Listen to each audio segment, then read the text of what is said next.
Media Network proudly presents It's All Love, Wednesdays at 4 p.m. Mountain Time, 6 p.m. Eastern, with Laura Mock, Maria Hartman, Wendy Ann, and Lara Brzezinski. It's All Love, a space where we open into the heart, tap into the soul's deep wisdom, and enter into the energy of love, truth, presence, and joy. It's All Love, Wednesdays at 4 p.m. Mountain Time, 6 p.m. Eastern.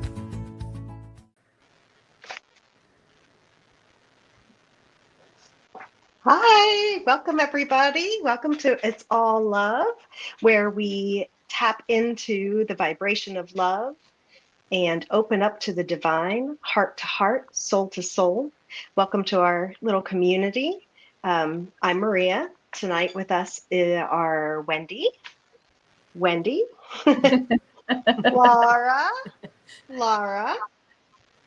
and what we do every week when we start is we do a short meditation to help us get into our heart centers.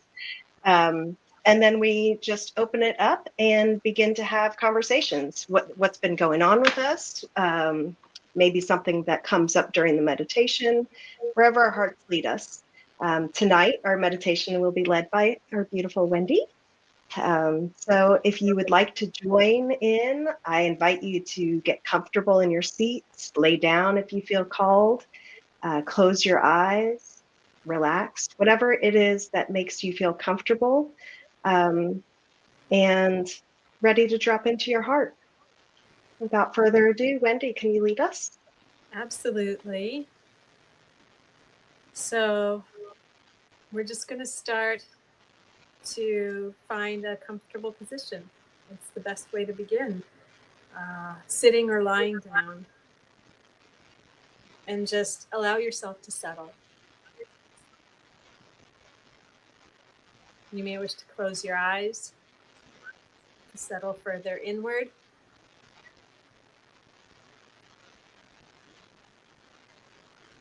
In tonight's meditation, we are going to start on the outside and just slowly be guided inward.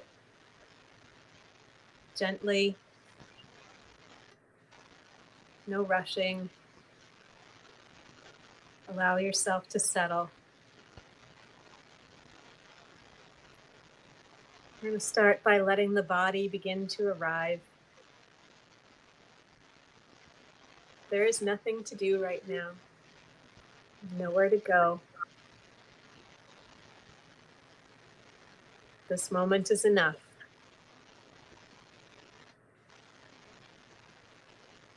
Pause. And let the world slow with you.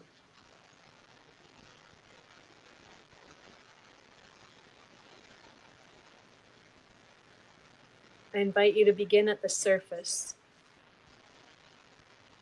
And bring attention to your skin.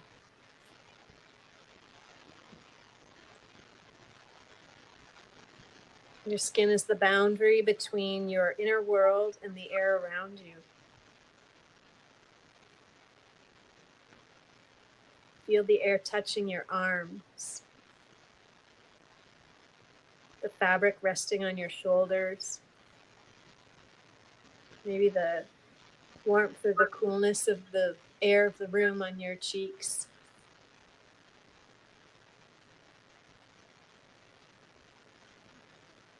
Just maybe notice that quiet aliveness of your skin.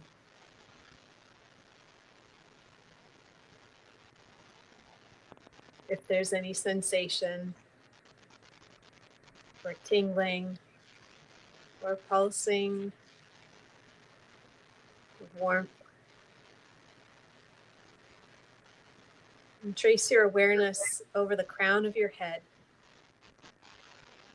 down your neck, over your chest and shoulders, arms and hands and fingertips, down your back, Your belly, your hips, thighs, knees, all the way down to the tips of your toes. Like you are wrapped in awareness and home in your skin.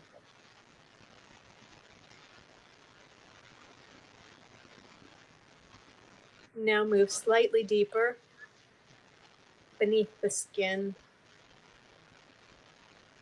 to the small movements. Maybe the twitch of a muscle. Maybe the settling or relaxing of a muscle. The steady flow of blood in your veins and energy in your nerves.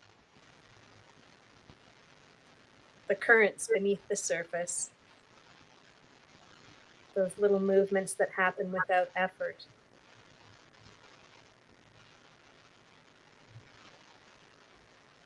Feel your jaw soften, your belly release. Your body is doing the work and you don't need to right now.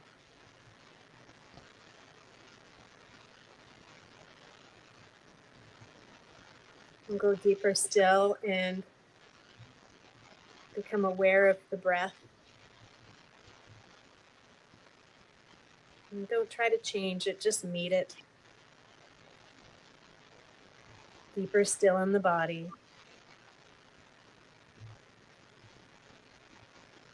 Following one breath in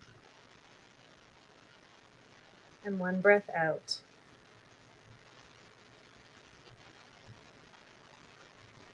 You may begin to feel the breath isn't just in the lungs,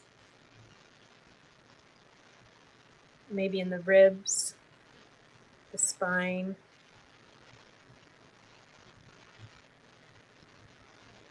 that space inside.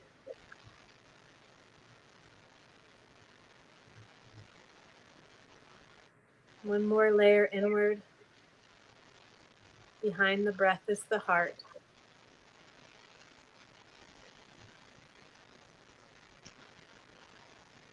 Not only the physical heart that's beating, but the space where the energy flows in and out from the center of your chest.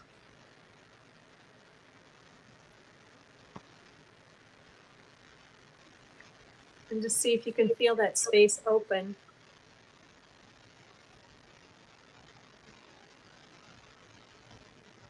Open at the back. And draw the energy from the air around you in.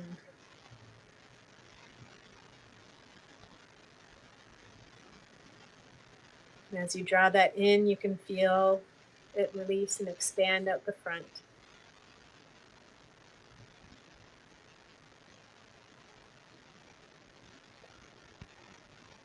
And from that space, I invite you to notice if you have thoughts that reside there, not in your head, but in that heart space in the center of your chest, in the space behind the air, behind the breath.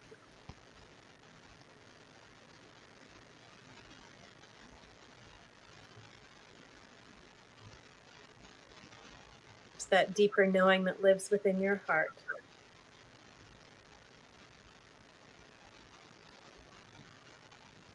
Maybe in that space you don't hear words, but maybe you sense a color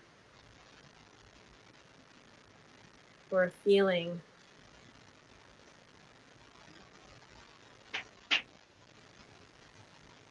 Just trust that your heart is thinking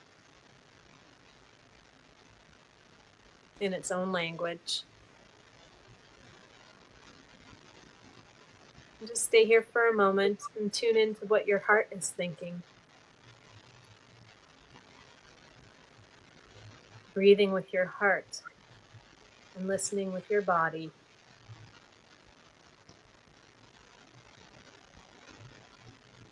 And maybe let the heart speak. And let the rest of you receive.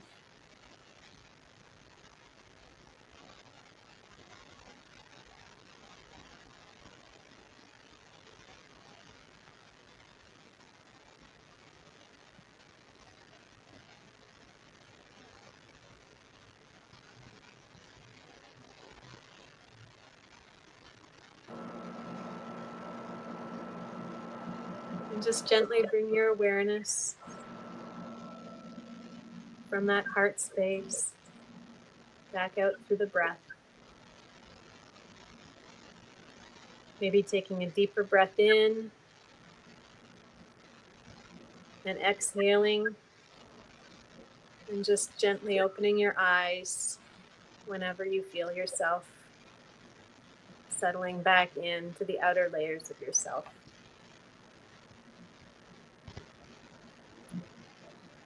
Coming back to the room, to the skin, to the space,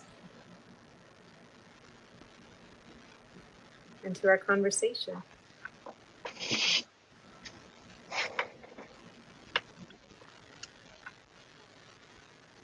That was beautiful. Wendy. Thank you. Thank you, Wendy. Mm. Lovely. I love the idea of heart thinking. Mm-hmm. At first, it sounds counterintuitive. Yeah. Yeah, I was thinking the same thing. But that I want to be with that for like so heart thinking, Mm. and that your heart, yeah, the awareness. So, what is everyone's Different heart language. thinking and feeling? And this is also for our greater community. Like, what? I don't know, Wendy. See if this is aligned with what you were saying, but like those of you listening, us four here, like, what is your heart? What is your heart saying? What is your heart thinking? It is a very different sensation than the mind. So I'd be curious what anyone else is experiencing, us four or anyone else out there. What is your heart thinking and feeling? Well, I could feel the difference, right? When the mind and just what came to me was there's a lot going on in my life between kids and pets, and my brain is always, doing the thing.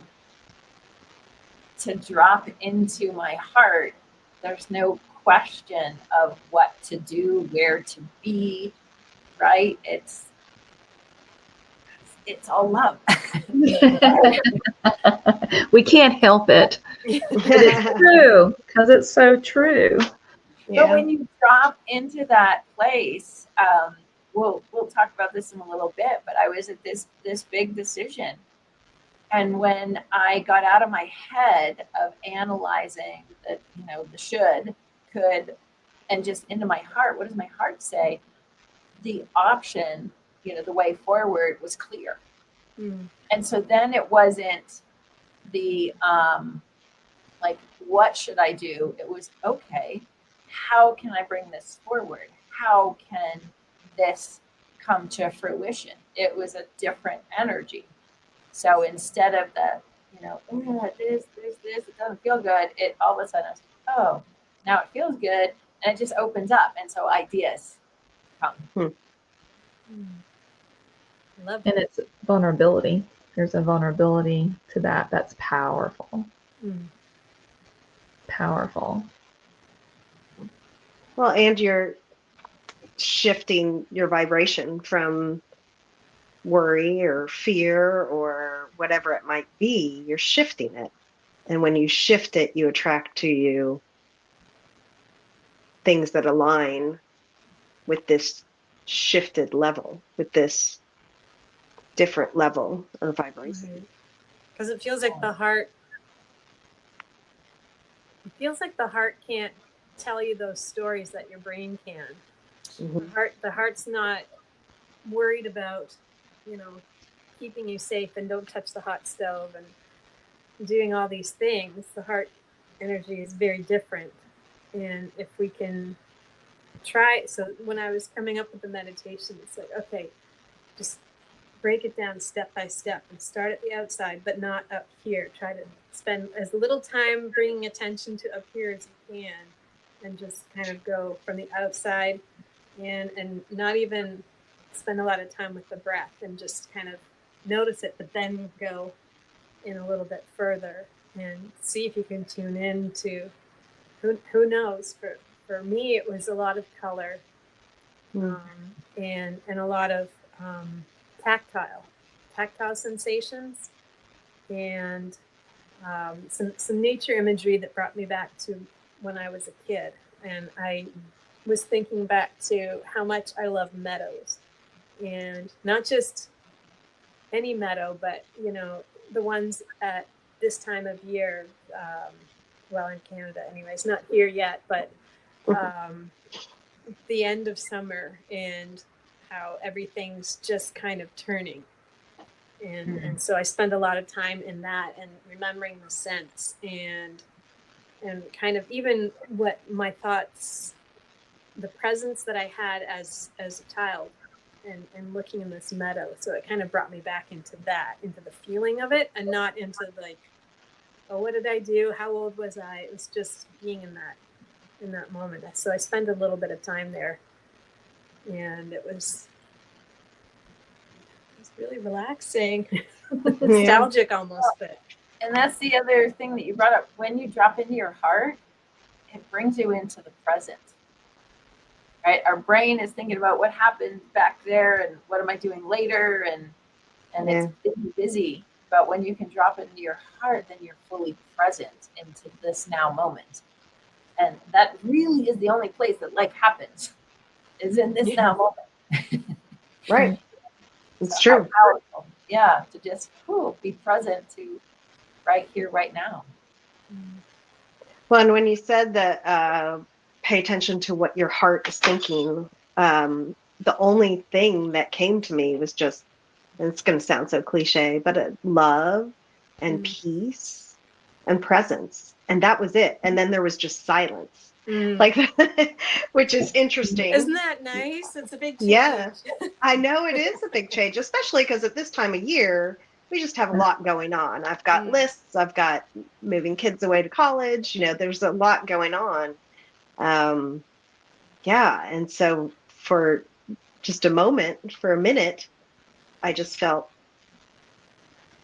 that calm, that peace, which is so incredibly needed. So, yeah, so thank you.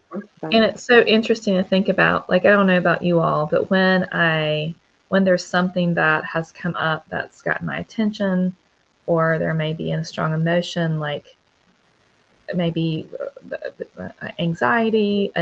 anxious feeling, or like maybe even frustration or whatever, or even maybe sadness, like people tend to touch their hearts, right?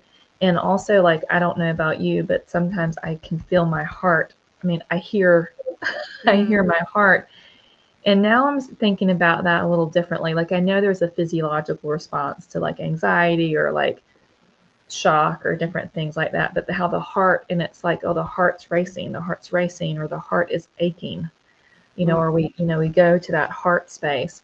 But part of me is like, is that I always like to use the word fail safes, but is that like our soul knowing, like, we're going to grab you right here. We're going to grab you right here because this is where we're going to help you go to get through this, to process this, to feel. And so now it's like, it'll be really interesting. Like, if we can even turn that around, and let's say you're just walking around life or whatever, and you're thinking about your to-do list, we can take it as simple as, we have a bazillion supplies to buy. And sometimes there's the financial pieces of that. There's just, how are we going to get it done in time? And then there's obviously, I would still call that, first world problems, of like, we have the privilege of worrying about those things.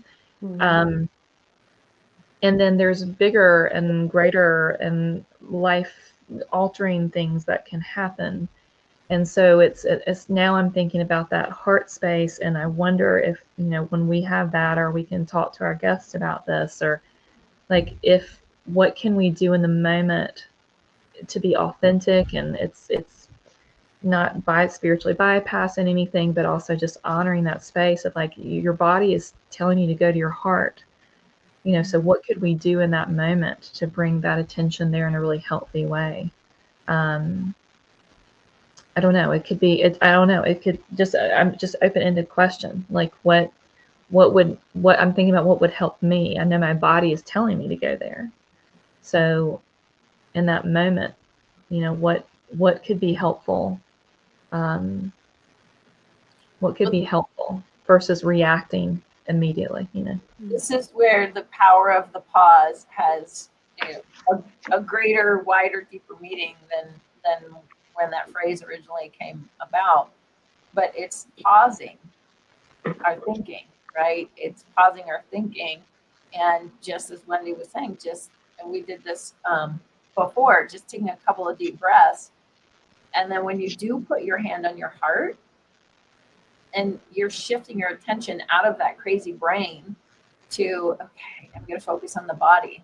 And there's scientific research about that movement can shift and calm the brain, allowing you to then access from a calmer place options, tap into your sage brain.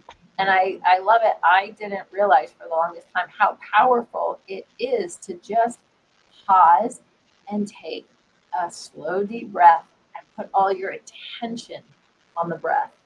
And then if you still need more, take 2 more, right? Just pause, like center, and then connect. Like, and if you're somewhere you don't want to put your hand on your heart, just put your hand somewhere in your body, and it just like snaps that crazy brain because of the physical, and you're shifting your focus. And it is pretty cool that it can be that quick. Mm-hmm. It's the whole thing of being of the world but not in the world. I think I don't know if it's on this podcast or with other people, but that's how, because then that anxious energy gets so wrapped up in the world, and taking the pause, putting your hand to your heart, allowing brings you out of the chaos in here. So, and I think we need that more than ever. Yeah. Micro and macro. So very interesting. So what else is going with you ladies? This and more. So I wanted to bring up, last week we had a viewer reach out and say they were looking for support, and I was able to connect with that person. And what I realized was that it was about the community, and what I brought up to, I'm just going to say her because it's easier, it's not new pronouns. But what I realized is that in our conversation, that the support she needed was just someone to listen and someone to offer some resources. But I didn't fix anything. Mm-hmm. And it wasn't about, oh, I have a solution for you and we're going to fix this. We're like, okay, here's all the support that you need, like, bam. But in the conversation I was sharing, because she said she had a community and she did have friends. And so I invited her, rather than waiting until you always need someone, like, hey, I'm really struggling, can you call me? To just reach out and say, I'm thinking about you, or I really appreciate you, or I hope you're having a great day. Whether it's text, voicemail, but not from a place of always wanting to receive, but being in the giving. Because when we're in the giving, we're receiving, because we feel like, oh, I'm so grateful I have a friend to connect with, and I love her and I like her or whatever. And just leaving that message, it gives you your own pick-me-up. And so we talked about how then that receiver feels awesome because they received your message, and they may or may not reach back out. But the law of giving and receiving is, when we give, we receive. And when we receive, we're giving, because we allowed that person to give to us. Mm-hmm. And so we just had this fabulous conversation around what support can look like. And it's not always in the receiving. Yeah. Sometimes supporting ourselves is in the giving, is reaching out to someone else to just say, hey, I hope you're having a great day. Yeah.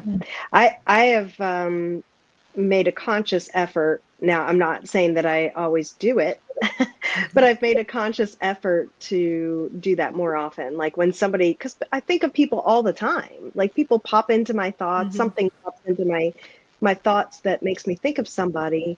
And then I'm like, oh yeah, that was great. Or, oh, I wonder how they're doing. And I don't reach out. Right. So I've made a conscious effort to, when things like that pop up, to just text them and say, hey, just thinking about you. Or, I mean, it doesn't have to be this long thing. It could just be a hi. You crossed my mind. I was just thinking about you. And honestly, more often than not, it starts a conversation,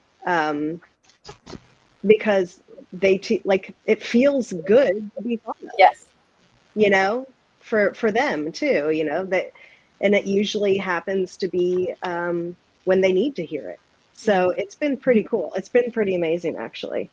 And like I said, I'm not consistent with it. I don't always do it because we are busy, but this is a great reminder that I should continue to do that, because it is important. It's good for me, and it fills somebody else's heart, even if just a little bit, Yeah, I love that idea. I love that you gave that advice as well, or mentioned it. Yeah. Yeah. Oh, it was fun. And again, it's filling both hearts, right? Raising each person's vibration. Right.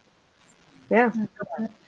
Well, why don't we take a little break and do a little commercial, and then we'll come back and let's get a little bit deeper into this giving and receiving, because I think that's a bigger conversation sometimes of, a lot of people are really great at giving and sometimes not great at receiving. And, so especially those that are helpers of some kind in the service world, some kind. So let's see where we go with that. But let's do a little commercial and be right back in just a few minutes.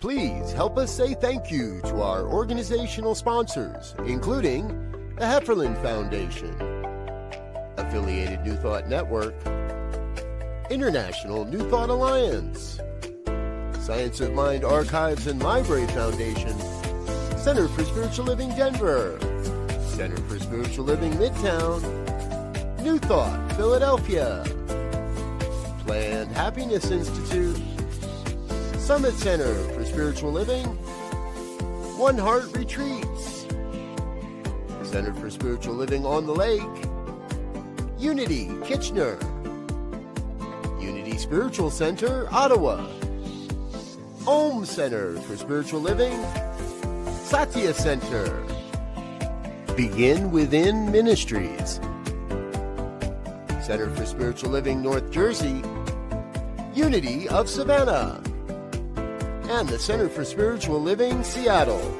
as well as all of our individual donors.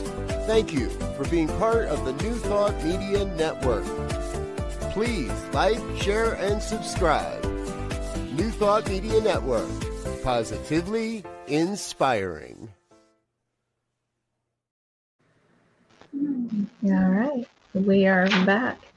So to follow up with that, a lot of people that are listening are, joining a community, maybe some for the first time, some already in it.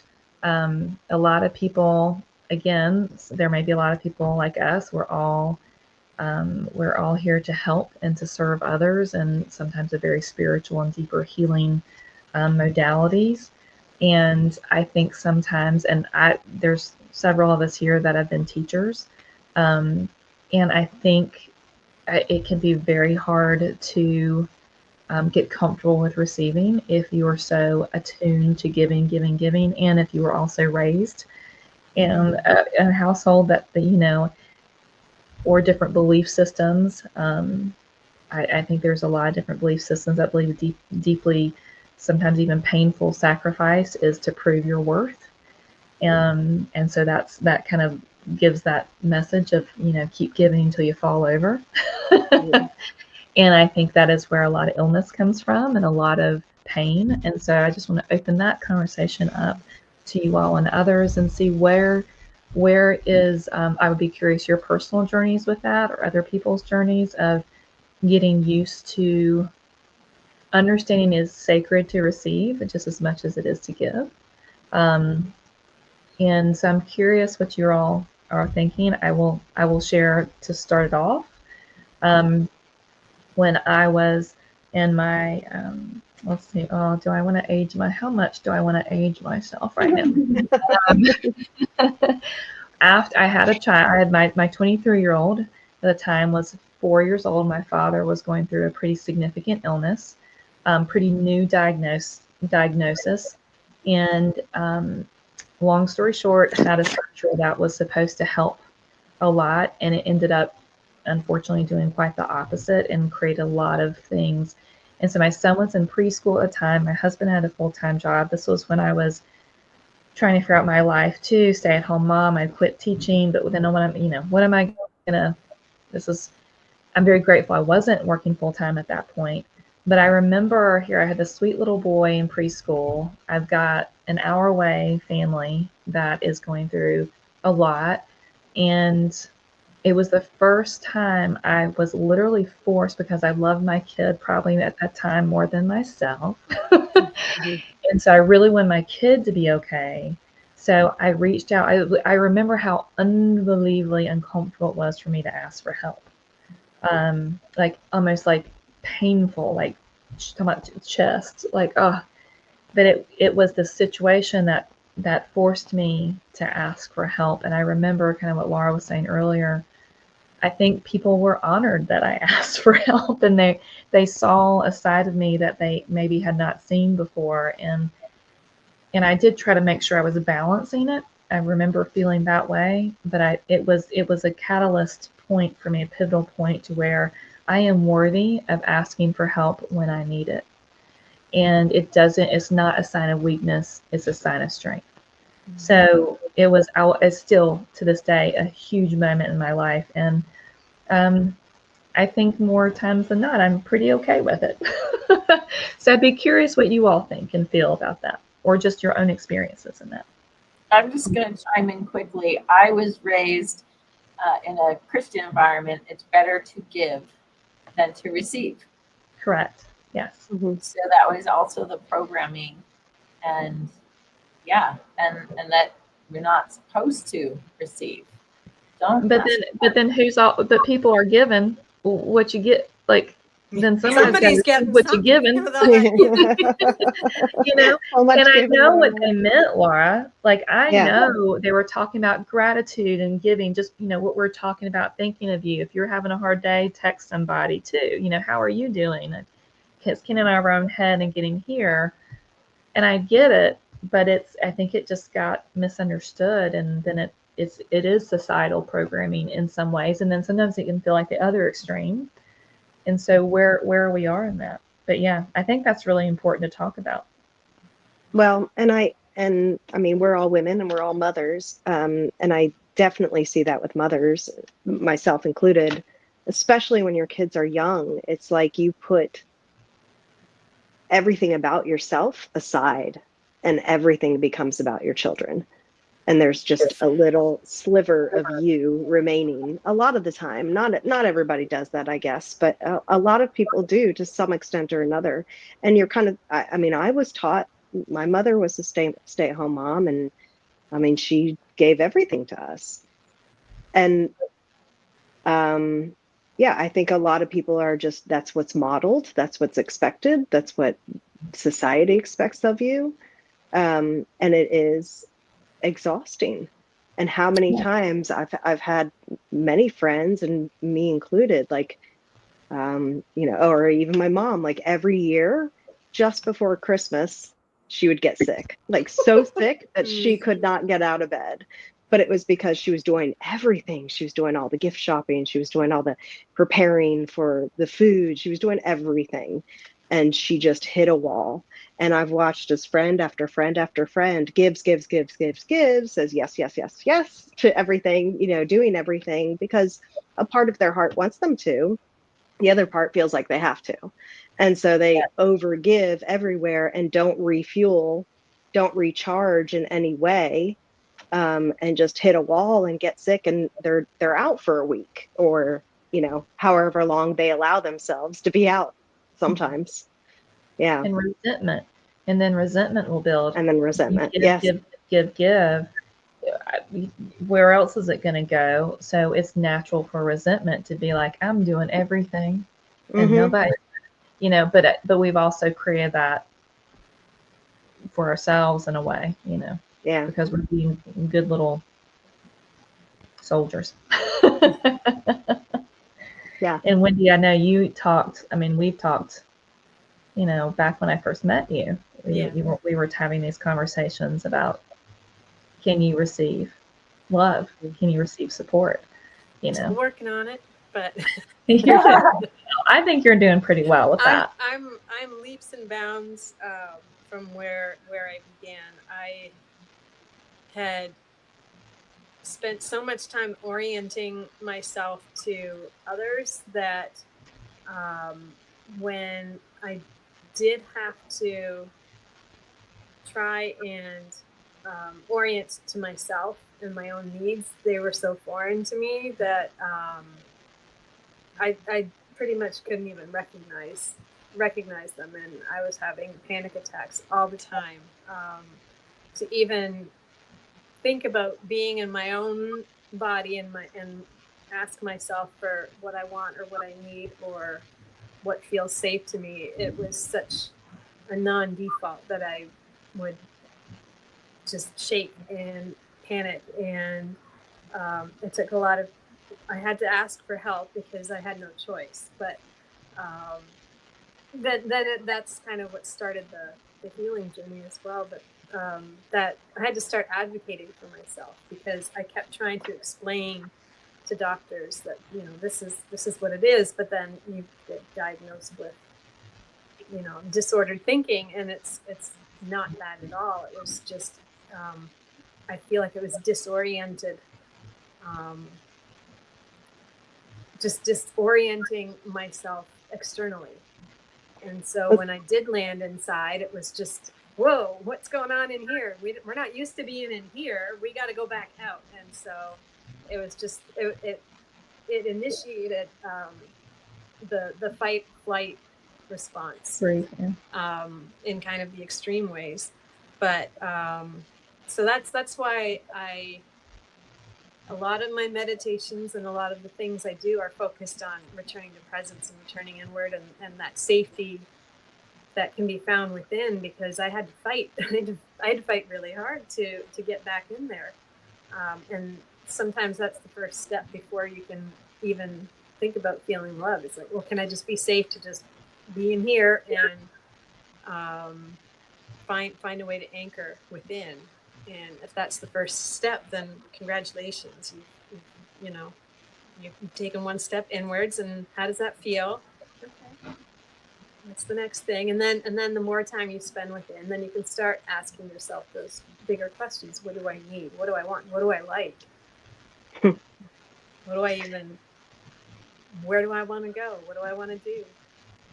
Maria, Well, it's interesting. Yeah, the interesting thing, the connection that when you started the meditation, or after the meditation, Laura, you had mentioned, like, isn't it interesting that your heart races, or your heart broken, or the words around it describe that physical feeling in your heart, and maybe it is just a call from your spirit to pay attention. Like, even for me on my physical healing journey, I had been off of medications for years, and then all of a sudden I would go through something and I would feel just crippling hip pain again. And it was always a call for me personally, it was always a call from spirit to stop and to pay attention and to listen. And so, like, our bodies give us all these messages consistently, give us all these messages to return to that center and to listen. Sometimes there's a bigger message than that, but sometimes it's just that. Stop what you're doing. Right. Pause. Be present. Come back. Remember. And there's that, and I think that what we're doing here, and I know what we do individually as well, is it's the getting the word out that you matter, and that it's okay to love yourself, and it's not selfish. And what's discerning between the difference of because my greatest fear was being selfish. And it was interesting when I was with I used to teach a high school class, and learned so much from 14 to 18-year-olds, mostly girls. And when I did my lesson, I think I've said this before, when I did my lesson about self-worth and loving yourselves and taking time to do self-care that means something to you, they all looked at me like I had three heads. And so I pushed in. I was like, okay, obviously you're not connecting with this. What is it? And they also, I don't want to be arrogant. I don't want to be selfish. I don't want to be that person. And I was like, yeah, okay. So loving yourself has gotten this bad rap. And the perception of loving ourselves is like walking around, feeling like we're better than everyone else and showing off, where it's so not that at all. It's quite that. It's a humility piece, but it's so different than that. And I think that goes through all of our society. And I think women in particular. Laura. Yeah. Well, it's been percolating, and I'm wondering, is it still valid when Wendy said, when she first started realizing and like, oh, I'm out there, what popped into my head was Julia Roberts and The Runaway Bride. I've seen it. She had been like, giving, being like, I want to be your perfect person. She lost her own sense of identity. Mm-hmm. And that's also what happens when we're as moms, because it's like, I'm a mom and I put my kids first. And we lose our own sense of identity and like, oh, but I'm this first. I'm a divine expression of life. I am unique, I'm amazing, I'm fun, I'm loving, I'm kind, I'm all of these things. And yeah, I'm a mom. I'm a daughter, I'm a sister, I'm a wife, all of the other things. And what I heard, Wendy, was you started going within and go, oh, wait, who is this person in here? She's not all of no idea. I had no idea. Yeah. And so it's this process of like recognizing who we are. And when we know who we are, there isn't arrogance. There That's isn't, right? That's It's like, right. no, I'm just me.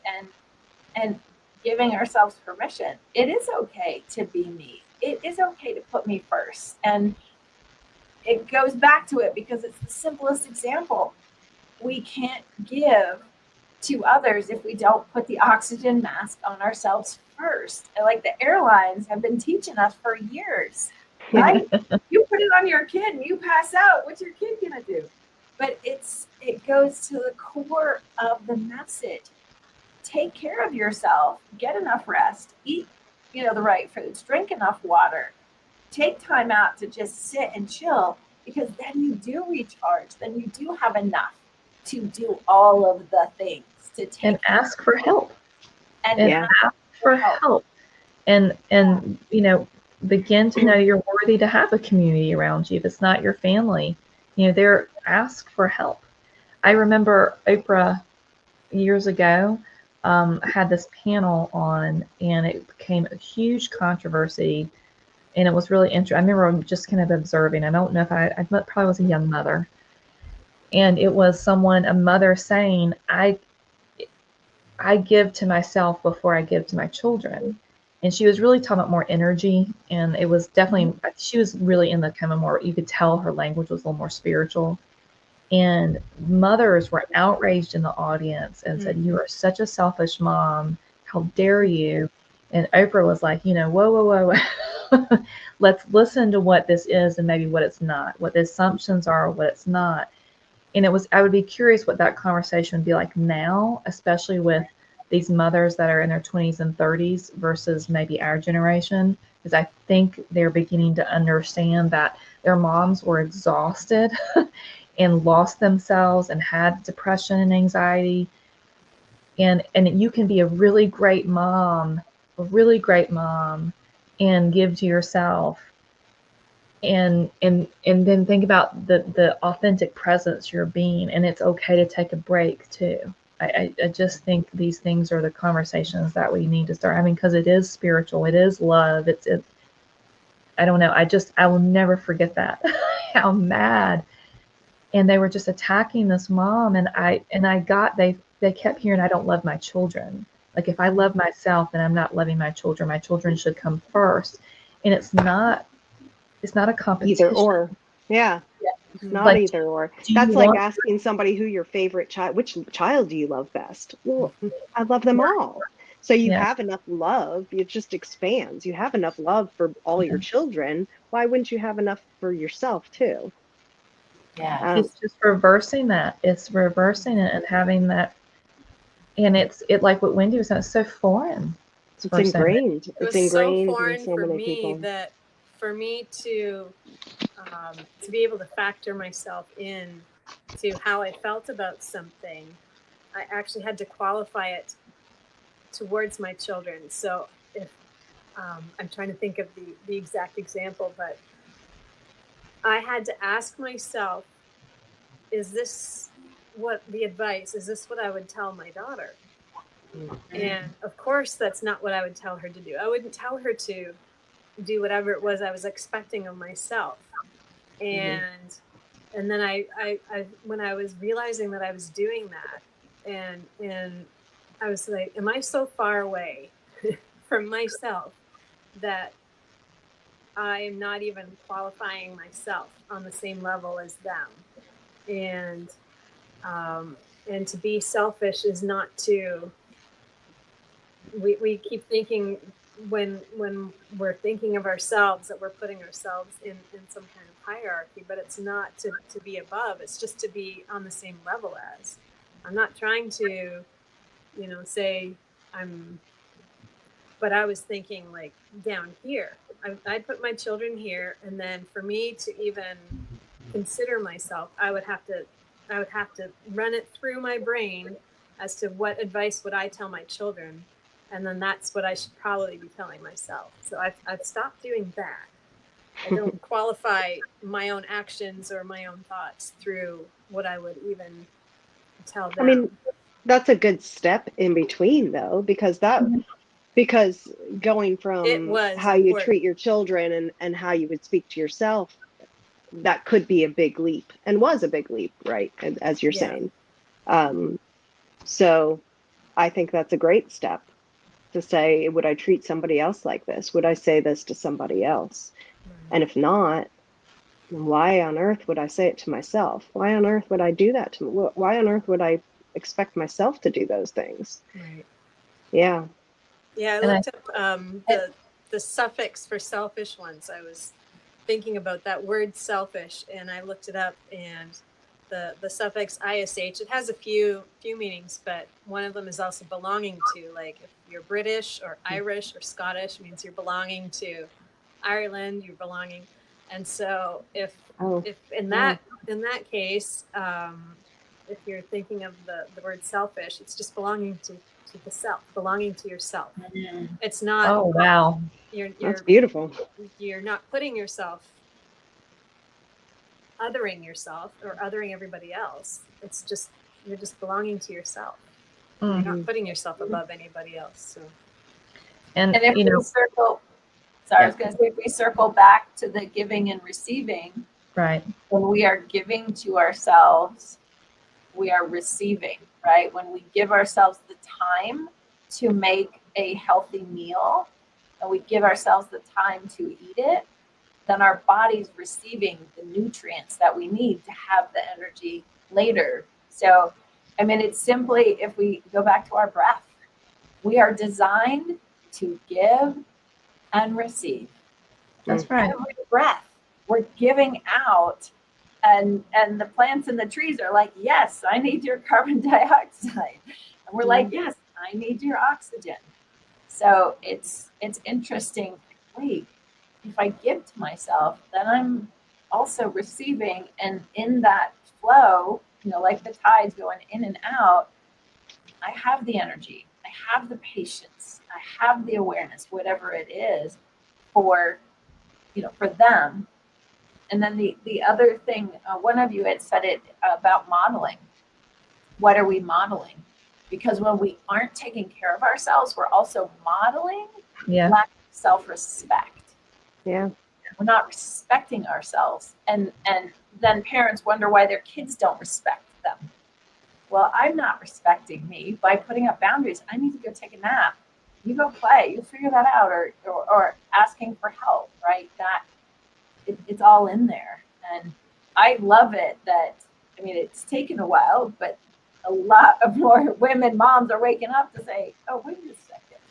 Yeah. And it's, I love that modeling piece too. Like, you know, if, do you want your child to grow up and feel the way you feel empty inside? You know, are you modeling the lack of self-love, the lack of value in self? And the other thing that can be very tricky is and it's, I love my kids. I would do, I do, we all love our kids, and but I also don't want to give them a message that, you know, they do matter. There's a hierarchy here, and I don't matter as much as they do. And there's lots of interesting messages that can come depending on the kids' personalities. Yeah. So I don't, I want the humility of just all of us being here together. And like, you know, if a lot of women that I've worked with in the past, like the thing that wakes them up is like, is this how you would want your daughter or your son to feel when they grow up and are in this situation or this relationship, or how you feel right now? And they're like, well, of course not. I do everything right now so they don't feel any of that. I'm like, well, and like, so, you know, kids don't do as much what you say, they do what you see, and they do what they feel. And so there's those unspoken messages. And let me tell you, this is not about guilt or shame. I could sit here and tell you a zillion examples of how I just missed the mark, you know, at the time. But it gave me a lot of wisdom. And then being around other women, the women that I was attracted to, and mentors, and it was mostly women at the time, were women that felt very empowered. There was a humility to them and a confidence about them. And I liked the way I felt around them. And then when I observed them more, they had a really beautiful balance of giving and receiving of everything. So I just think it's an interesting to say the least. As we're wrapping up, because that's a very quick hour. Wow. Yeah. A few more minutes, but like, as we're wrapping up before we end, any final thoughts about this, other things, the things we started with this I almost said this morning. For us, it's evening. We're over here in North Carolina, middle of the day. And then as we go forth, it's lighter where Laura is. But any other final thoughts and feelings about this, or ahas, or anything you would like to offer our community? I do think one little thing I do, and we could talk about this next time maybe. But you mentioned just briefly just now boundaries, but boundaries could be an hour all to itself, because I think that they're so incredibly important, and many people don't know how to put up healthy boundaries for themselves, for their own good. Yeah. Right. So stay tuned. I think that's Oh, probably what we're going to have to talk about next week. Let's talk about it, because in the spiritual world, it can feel judgmental, you know, and so that's also going between what's judge, how we, my big thing was like, I don't want to be judgmental, but can I be discerning? And sometimes that's boundaries, and so let's definitely do that. Let's do that next time. Set boundaries. Just to circle back to where we started, Wendy's meditation brought us down into our heart. Yeah. And when we can take whatever is going on, whether it's exhaustion of motherhood, whether it's my little dog and what to do with my dog, whether it's something going on with your partner, your job, bring it into our heart and come from love and say, okay, what would serve me? What would feel really good? What would support me in this? And that's where that discernment comes, because in our heads, it is the judgment. But in our hearts, like, this would feel really good. This would support both of us. This is right. And so in that giving and receiving, it's drop into your heart. And what is your heart thinking? What is your heart? That heart thinking. Yeah. Heart doesn't have stories. The brain Yeah. the brain holds all the stories. The heart just wants to love. So if somebody's frustrating, And to be loved. and be loved, and it's Love and be loved. yeah, That's why we're all here. That's the only story it has. So if you get caught up in the ones up here, where somebody's frustrating you, then listen in. And I want to bring up all of us, and this is where we are, and who we are, and the wonderful Laura without the U, over there. This is where you can find her, and Laura, yeah, or wherever you are. That way. That way. And she has this beautiful coaching gift to help people help you do this. And I want to bring up something on for her, because I think it was kind of it just kind of happened this way. But speaking of helping and assisting, it is a lot to ask for help. And Laura has this GoFundMe page right now. She has her precious dog that needs a life-saving surgery. And if you want to go support, is your dog's name Star? Yeah. So that is near and dear to our hearts. But it takes a lot to ask for help, and I think it's important. And when we need it, we all know that our dogs, our animals, are part of our soul family, and sometimes those ways to care for them and to help them can be quite expensive. It's just part of the exchange of the world sometimes. And so we want to love and support Star, because Star is our family as well. And you would do it for yours, and we would do it for hers. So please do consider it or share it. And then you can find us. We are. Sorry. Did you do it too? I'm practicing. This is us, and we're just a little community in the Charlotte area that's expanding out further and further. And we, again, just a community of loving each other and supporting each other on the journey. And you can find us here if you have any questions. And again, we just love to gab with you and talk. And we all four of us do not want anyone to ever feel alone in anything, because we know what it did for us. So please consider yourself, whatever you need, it's us or another community.